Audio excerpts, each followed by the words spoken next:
So, hello viewers, welcome once again. And today we're gonna explain the movie called The Yin Yang Master Dream of Eternity. और इस movie को IMDb ने 6.5 out of 10 की rating दी है. So guys, without wasting your time, bring your snacks and let's begin the explanation. तो movie के starting में हमें एक बच्चे को देखते हैं और वो बच्चा एक मैजिक स्पेल की प्रैक्टिस कर रहा होता है जिसका नाम चिंगमिंग है. लेकिन हर बार की तरह इस बार भी वो इस मैजिक को नहीं कर पाता. चिंगमिंग के मास्टर उसे बार बार उस स्पेल को करने को बोलते हैं, जिस पर चिंगमिंग अपने मास्टर से कहता है कि ये स्पेल मुझसे नहीं हो पाएगा. इसी बात पर चिंगमिंग के मास्टर उनसे कहते हैं कि तुम अपनी जिंदगी के एक ऐसे इंसान के बारे में सोचो जिसे तुम कभी भी खोना नहीं चाहते और उसे प्रोटेक्ट करना चाहते हो. जिस पर चिंगमिंग कहता है, हाँ, मैं अपने मॉम को कभी भी खोना नहीं चाहता और मैं हमेशा उन्हें प्रोटेक्ट करना चाहता हूँ. फिर चिंगमिंग स्पेल की प्रैक्टिस करते करते बड़ा हो जाता है, लेकिन इतने साल गुजरने के बाद भी जब वो स्पेल नहीं कर पाता तो वो अपने मास्टर से कहता है कि मुझे इस प्रोटेक्शन स्पेल की जगह टेलीपोर्ट स्पेल की प्रैक्टिस करनी चाहिए. मास्टर चिंगमिंग के टेलीपोर्ट स्पेल को चेक करने के लिए उस पर अटैक करते हैं, लेकिन चिंगमिंग बड़े आसानी से उसे टेलीपोर्ट करके दूसरी जगह भेज देता है. यहाँ पर मास्टर जान जाते हैं कि चिंगमिंग इस स्पेल में वेल ट्रेंड हो चुका है. फिर मास्टर उसे बताते हैं कि किसी भी ताकतवर एनिमी को हराने के लिए सिर्फ टेलीपोर्ट स्पेल काफी नहीं होता. तुम्हें एक अच्छा मास्टर बनने के लिए प्रोटेक्शन स्पेल का आना भी बहुत जरूरी है. अभी ये दोनों आपस में बात कर ही रहे होते हैं कि उस जगह की प्रोटेक्शन वॉल टूटने लगती है और मास्टर समझ जाते हैं कि ये डीमन स्नेक है. इस स्नेक को देखकर मास्टर चिंगमिंग को किसी दूसरी डायरेक्शन में टेलीपोर्ट कर देते हैं और इसके बाद वो 3 अलग अलग कार्ड पर अपने ब्लड को लगाते हैं और उसे ऊपर आसमान में उछाल देते हैं.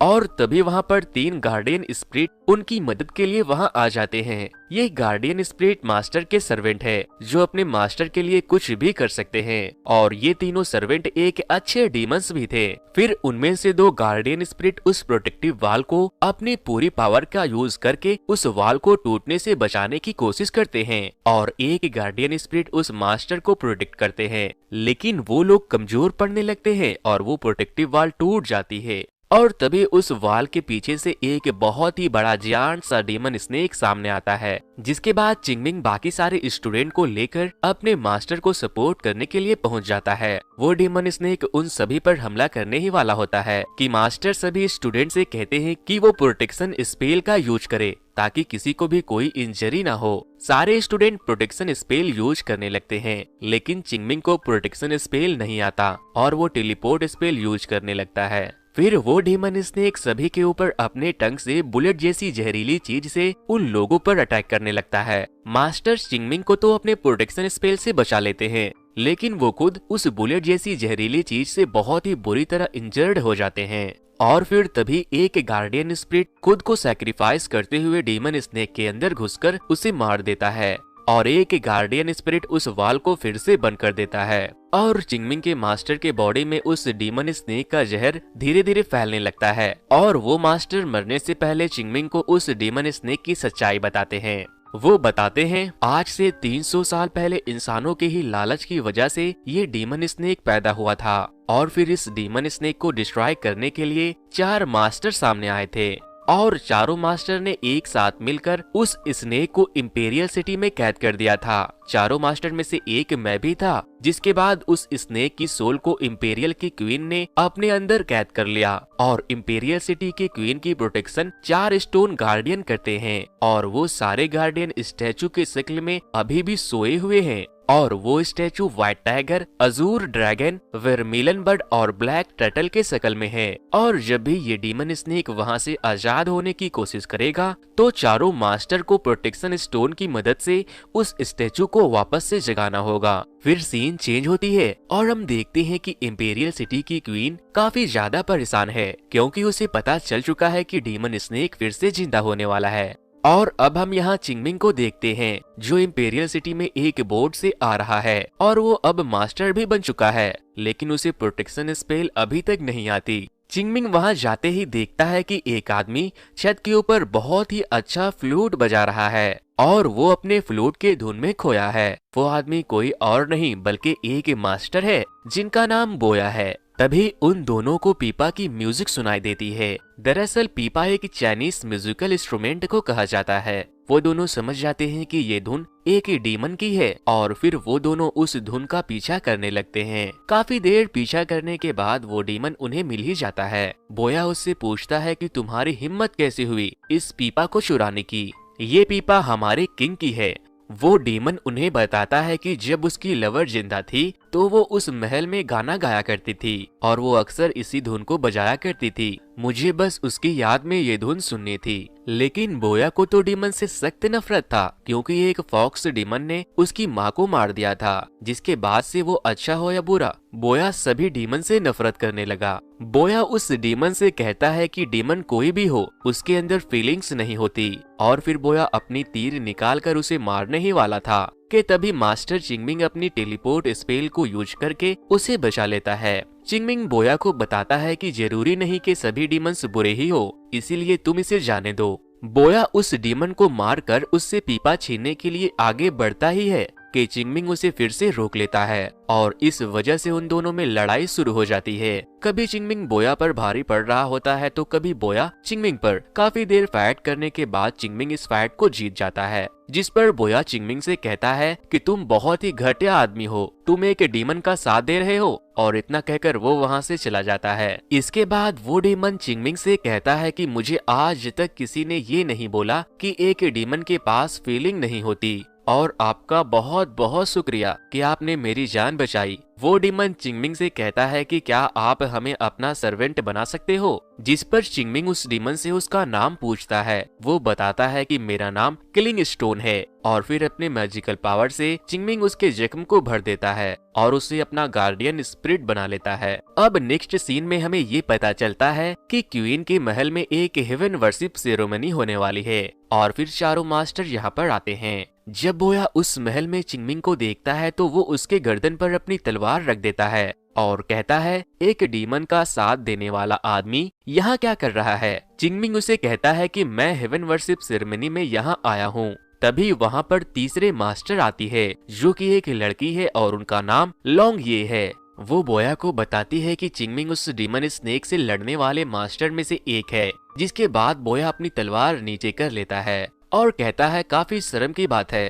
तुम एक मास्टर हो और फिर भी डीमन का साथ देते हो।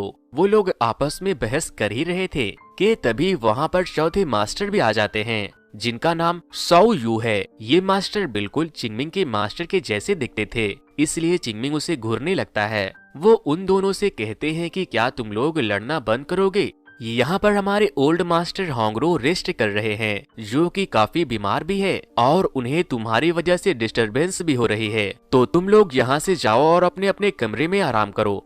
अंदर जाने से पहले मास्टर लॉन्गयू अपने बैग से कुछ जुगनू निकाल कर उड़ाती है, जिस पर मास्टर सोयू उनसे कहते हैं कि ये तुम क्या कर रही हो। तो वो बताती है कि मैं हर रोज ऐसा करती हूँ ताकि मैं सभी डीमन से सेफ रह सकूं।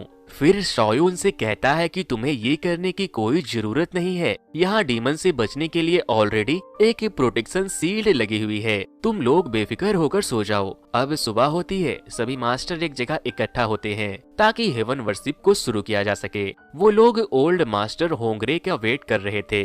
तभी वहाँ पर इंपीरियल सिटी की प्रिंसेस आती है, जो कि दिखने में काफी ज्यादा खूबसूरत है, और वो कहती है कि क्या मास्टर होंगरो अभी तक नहीं आए। वो लोग आपस में बात कर ही रहे होते हैं। तभी वहाँ पर एक गार्ड भागता हुआ आता है और रोते रोते कहता है कि मास्टर होंगरो अब नहीं रहे।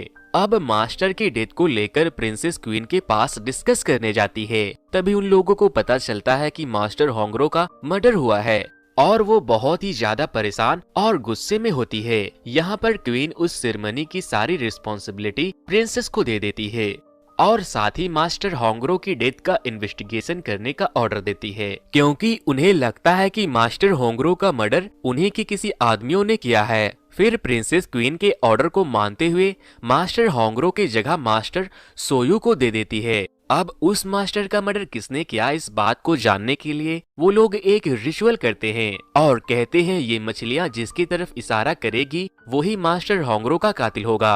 रिचुअल के दौरान वो सारी मछलियाँ मास्टर चिंगमिंग की तरफ इशारा करने लगती है, जिस पर बोया चिंगमिंग का साथ देते हुए उसे बचा लेता है। फिर चिंगमिंग अपनी सफाई देता है और कहता है कि मेरी बॉडी में किसी ने ये बर्ड्स को डाला है ताकि मर्डर का सारा ब्लेम मुझ पर आ जाए और वो कातिल बच जाए। फिर सारी मछलियां प्रिंसेस की तरफ ही इशारा करने लगती है, जिससे सभी मास्टर को ये लगता है कि ये रिचुअल सही से काम नहीं कर रहा है, क्योंकि उन लोगों को प्रिंसेस पर बहुत ही ज्यादा भरोसा था। नेक्स्ट सीन में चिंगमिंग और बोया को पता चलता है कि प्रिंसेस के ऊपर अर्थवर्म की तरह दिखने वाला डीमन ने अटैक कर दिया है और वो बेहोश हो चुकी है, लेकिन चिंगमिंग सही वक्त पर पहुंचकर उसे बचा लेता है। अब जैसा कि सभी को मालूम चल चुका था कि वो डीमन स्नेक फिर से जिंदा होने वाला है, इसलिए चारों मास्टर उस गार्डियन स्पिरिट की स्टैचू को वापस से जिंदा करने जाते हैं और अपने अपने प्रोटेक्शन स्टोन को निकाल कर उसके अंदर डाल देते हैं। और तभी अचानक से इंपीरियल सिटी का प्रोटेक्शन शील्ड का कलर चेंज होने लगता है।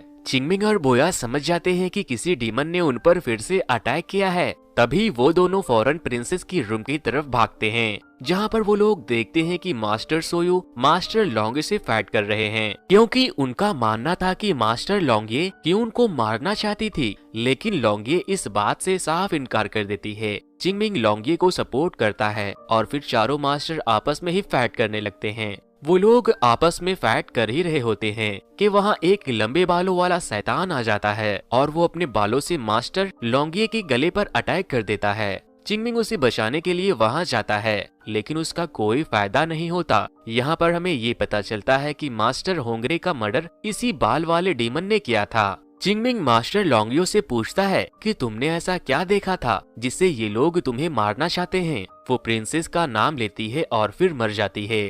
अब अगली सुबह बोया और चिंगमिंग एक दूसरे से मिलते हैं, जहाँ चिंगमिंग बोया को बताता है कि मुझे प्रिंसेस पर शक है, क्योंकि लॉन्गियो ने मरने से पहले प्रिंसेस की तरफ इशारा किया था, जिस पर बोया चिंगमिंग से कहता है कि तुम शायद पागल हो चुके हो, तुम बिना किसी सबूत के प्रिंसेस पर ब्लेम कैसे कर सकते हो। फिर वो दोनों एक दूसरे के अगेंस्ट होकर अपनी अपनी इन्वेस्टिगेशन शुरू कर देते हैं। फिर चिंगमिंग बोया को वही 4 गार्डियन वाला कार्ड उसे देता है और कहता है कि अगर कभी भी जरूरत पड़े तो तुम मेरा नाम लेकर इस गार्डियन से हेल्प ले सकते हो, जिस पर बोया भी उसे एक बिल देता है और कहता है अगर तुम्हें भी कभी मेरी जरूरत पड़े तो हमें जरूर याद करना। उम्मीद करता हूँ तुम्हारा शक प्रिंसेस के लिए गलत साबित होगा। बोया इस बात पे काफी टाइम सोचने के बाद मास्टर सोयू के पास जाता है और उनसे कहता है कि मुझे तुम पर शक है, इसलिए तुम अपने सोर्ड से अपने हाथों को काट कर अपना ब्लड दिखाओ। तभी उसके पीछे से वो लंबे बालों वाला डीमन वहाँ से गुजरता है। नेक्स्ट सीन में जब चिंगमिंग अपने रूम में जाता है तो वो देखता है कि प्रिंसेस उसके सोर्ड को चुरा कर भाग रही है। ये वही सोर्ड है जो मास्टर ने चिंगमिंग को मरने से पहले उसे दिया था और इसी सोर्ड से उस डीमन स्नेक को मारा जा सकता था। चिंगमिंग प्रिंसेस से पूछता है कि आप इस सोर्ड को क्यों चुरा रही हो, बट इससे पहले प्रिंसेस चिंगमिंग को कुछ बताती, वहाँ हेयर डीमन आकर प्रिंसेस पर अटैक कर देती है और उसका गला काट देती है और वो वहीं मर जाती है। जब चिंगमिंग उस हेयर डीमन का पीछा करता है तो वो चिंगमिंग को बताती है कि वो उसकी जान लेने के लिए 60 साल उससे इंतजार कर रही थी, क्योंकि मास्टर सोयो मुझे बहुत पसंद किया करते थे, लेकिन तभी अचानक उसने मुझे धोखा दे दिया और वो प्रिंसेस को लाइक करने लगे। फिर यहाँ पर हमें ये पता चलता है कि मास्टर लॉन्गिए को उस दिन सोयो और प्रिंसेस के रिलेशनशिप के बारे में पता चल गया था और वो मरते वक्त चिंगमिंग को ये भी बताती है कि इम्प्रेस की क्वीन कोई और नहीं बल्कि प्रिंसेस ही है और वो डीमन स्नेक आज भी प्रिंसेस के अंदर कैद है। वो हेयर डीमन ने लॉन्गियो को इसलिए मारा था ताकि प्रिंसेस किसी और मास्टर के हाथों न मारी जा सके। फिर वो हेयर डीमन वहाँ से गायब हो जाती है और वो चिंगमिंग के लिए एक फोटो छोड़कर जाती है, जिससे उसे ये पता चलता है कि सच में प्रिंसेस ही इम्प्रेस है। यहाँ पर हम देखते हैं कि इंपीरियल सिटी की क्वीन अपने सोल को प्रिंसेस के अंदर डाल देती है, जिससे कि वो वापस से जिंदा हो जाती है। अब चिंगमिंग समझ जाता है कि बोया की जान खतरे में है, वो उसे बचाने जाता है और वो अपने पावर से उसे बचा लेता है। फिर वो दोनों देखते हैं कि प्रिंसेस और मास्टर सोयू एक साथ खड़े हैं। चिंगमिंग प्रिंसेस से कहता है कि मैं जान चुका हूँ वो डीमन स्नेक तुम्हारे अंदर ही है, इसलिए तुम यहाँ से बाहर नहीं जा सकते। फिर प्रिंसेस बताती है कि जब वो डीमन स्नेक ने इंपीरियल सिटी पर हमला किया था तो 4 मास्टर ने उस स्नेक को हरा दिया था, जिसके बाद द क्वीन यानी कि प्रिंसेस ने उस सांप को अपने, इसके बाद से मैं इमॉर्टल हो गई थी और मेरी उम्र नहीं बढ़ी। प्रिंसेस को उस डीमन स्नेक को अपने अंदर कैद करने के लिए खुद को इंपीरियल सिटी में कैद रखना था। अब वो खुद भी महल से बाहर नहीं जा सकती थी। वो इतने सालों से महल में रह रहकर काफी उदास रहने लगी थी, जिसके बाद चिंगमिंग के मास्टर के आते ही प्रिंसेस का दिल लगने लगा। फिर हमें यहाँ पर ये भी पता चलता है कि चिंगमिंग के मास्टर वहाँ हमेशा नहीं रह सकते थे, इसलिए उन्हें वहाँ से जाना पड़ा था। लेकिन प्रिंसेस उदास ना हो इसलिए वो मास्टर उनको एक गार्डियन एंजल देते हैं जो बिल्कुल उनके जैसा दिखता था। वो गार्डियन एंजल कोई और नहीं बल्कि वो प्रीस्ट यानी कि मास्टर सोयू ही थे। अब प्रिंसेस को यही लगता है कि सोयू ही वो मास्टर है और मास्टर ही गार्डियन एंजल है। अब कुछ अरसे के बाद सोयू प्रिंसेस से कहता है कि वो अब इमोर्टल होना चाहता है क्योंकि सोयू मास्टर जैसा लगता है, तो प्रिंसेस उसकी बात मान लेती है। फिर हम देखते हैं कि जैसे ही चिंगमिंग और बोया सोयू के ऊपर अटैक करने जाते हैं तो वो उन दोनों को टेलीपोर्ट करके एक कमरे में बंद कर देता है। चिंगमिंग तो टेलीपोर्ट स्पेल का यूज करके कमरे से बाहर आ जाता है, लेकिन बोया का कमरा धीरे धीरे करके सैंड से भरने लगता है और वो मदद के लिए गार्डियन स्पिरिट का हेल्प लेता है और फिर तभी चिंगमिंग उसे खींच कर वहाँ से बाहर निकाल लेता है। दूसरी तरफ हम देखते हैं कि प्रिंसेस के पेट में काफी पेन हो रहा है और फिर उसे बहुत ज्यादा ब्लीडिंग होने लगती है और फिर वो उस डीमन स्नेक को जन्म देती है। डीमन स्नेक के पैदा होते ही जो कि उसे उस मास्टर ने दिया था वो खुद ब खुद निकलकर उस स्नेक को मारने चला जाता है, लेकिन तभी सोयू उस सोर्ड को पकड़कर दूर फेंक देता है। मास्टर सोयू इमोर्टल हो सके इसलिए वो उस स्नेक को निगल लेता है और देखते ही देखते वो एक बहुत ही बड़ा डीमन स्नेक बन जाता है। डीमन स्नेक को आते ही सारे गार्डियन स्पिरिट फिर से एक्टिव होने लगते हैं, लेकिन एक गार्डियन स्टोन एक्टिवेट नहीं होता जो कि उस बर्ड का था। ये बर्ड इसलिए एक्टिवेट नहीं हुआ था क्योंकि रिचुअल के दौरान मास्टर सोयू ने जानबूझकर उस मैजिकल स्टोन को उसके अंदर नहीं डाला था। वो भयानक सा दिखने वाला डीमन स्नेक पूरे इंपीरियल सिटी को तबाह करने लगता है। सोयू और प्रिंसेस उस स्नेक के ऊपर सवार होकर वहाँ से निकलने लगते हैं और फिर तभी सारे स्टैचू स्पिरिट वहाँ एक प्रोटेक्टिव वॉल बना देती है ताकि वो डीमन स्नेक वहाँ से बाहर ना जा सके। इंपीरियल सिटी को बचाया जा सके इसलिए चिंगमिंग अपने अपने तीनों गार्डियन स्पिरिट को कमांड देते हैं ताकि वो उस स्नेक को फिर से मारने में उनकी मदद कर सके। और तभी वहाँ पर 3 गार्डियन स्पिरिट आ जाते हैं, जिनमें से एक गार्डियन स्पिरिट वो था जिसे बोया शुरू में मारना चाहता था, जिसका नाम किलिंग स्टोन है, दूसरा मैड पेंटर है और तीसरा स्नो हॉर्न। और फिर मैड पैंटर चिंगमिंग को प्रोटेक्ट करने के लिए एक वॉल बनाता है। स्नो हॉर्न और किलिंग स्टोन स्नेक से लड़ने आगे बढ़ते हैं और फिर उन लोगों में खूब फाइट होती है। स्नो हॉर्न उस स्नेक को आइस के किले से मारने की कोशिश करता है और किलिंग स्टोन अपने स्टिक से स्नेक की बॉडी को चीरता हुआ आगे बढ़ता है। जब सोयू देखता है कि वो लोग उस स्नेक पर काफी भारी पड़ रहे हैं तो वो खुद निकलकर सामने आता है ताकि वो उस स्पिरिट को मारकर वहां से बाहर निकल सके और दोनों स्पिरिट को खूब मारता है। बर्ड स्टैचू को वापस से जगाया जा सके इसलिए बोया उस पे अपना ब्लड लगा देता है और तभी वो स्टैचू वापस से जिंदा हो जाता है और उसकी सोल बोया के अंदर चली जाती है, जिसके बाद बोया खुद एक स्पिरिट बर्ड बन जाता है। फिर बोया उस डीमन स्नेक से फाइट करने चला जाता है और फिर उन दोनों में खूब फाइट होनी शुरू हो जाती है। दूसरी तरफ चिंगमिंग प्रिंसेस के पास जाता है और उसे सब कुछ सच बता देता है कि सोयू वो मास्टर नहीं जो आप समझ रही है, वो सिर्फ एक गार्डियन एंजल है। चिंगमिंग अपने पावर से प्रिंसेस को आखिरी दफा अपने मास्टर से मिलवाता है। यहाँ वो मास्टर प्रिंसेस को सारी सच्चाई बताता है और फिर वो फना हो जाती है। प्रिंसेस समझ जाती है कि अब वो मास्टर इस दुनिया में नहीं रहे। इसके बाद चिंगमिंग और प्रिंसेस दोबारा इंपीरियल सिटी में जाते हैं जहाँ पर बोया सोयू की लड़ाई चल रही होती है। यहाँ चिंगमिंग बोया को बताता है कि ये डीमन स्नेक सिर्फ उसी सोर्ड से मरेगा जो कि उसके मास्टर ने उसे दिया था। फिर बोया उस सोर्ड को लेकर स्नेक को मारने के लिए आगे बढ़ता है और तभी सोयू प्रोटेक्टिव स्पेल का यूज करके बोया को दूर फेंक देता है। जिसके बाद प्रिंसेस सोयू से कहती है कि अगर तुमने ये सब कुछ नहीं रोका तो मैं खुद को खत्म कर लूंगी, और वो ऐसा ही करती है। वो अपने गले को तलवार से काट लेती है जिससे कि वो मर जाती है। ये देखकर सोयू बहुत ही ज्यादा टूट जाता है क्योंकि वो काफी अरसे से प्रिंसेस के साथ था, इसलिए वो उससे काफी प्यार करने लगा था। प्रिंसेस के मरते ही वो स्नेक मरना शुरू हो जाता है और मरते मरते वो अपने टंग से चिंगमिंग के ऊपर बुलेट जैसी जहरीली चीज से फिर से अटैक करता है और इस बार उसे बचाने के लिए किलिंग स्टोन वहाँ आ जाता है और वो मर जाता है। सोयू बोया को मारने के लिए उसी सोट को फेंक कर मारता है, लेकिन तभी चिंगमिंग बीच में आ जाता है और तभी उसका प्रोटेक्टिव स्पेल काम करने लगता है, जिसकी प्रैक्टिस वो बचपन से कर रहा था, क्योंकि उसके मास्टर ने उसे कहा था जब तुम सच्चे दिल से किसी को प्रोटेक्ट करना चाहोगे तो ये स्पेल जरूर काम करेगा। और फिर चिंगमिंग उसी सोट से उस बदमाश सोयू को मार देता है और इसी के साथ इस मूवी की द एंड हो जाती है। तो दोस्तों, वैसे अगर आपको इस मूवी का सेकंड पार्ट का एक्सप्लेनेशन भी चाहिए तो मुझे नीचे कमेंट बॉक्स में जरूर बताना, और अगर वीडियो पसंद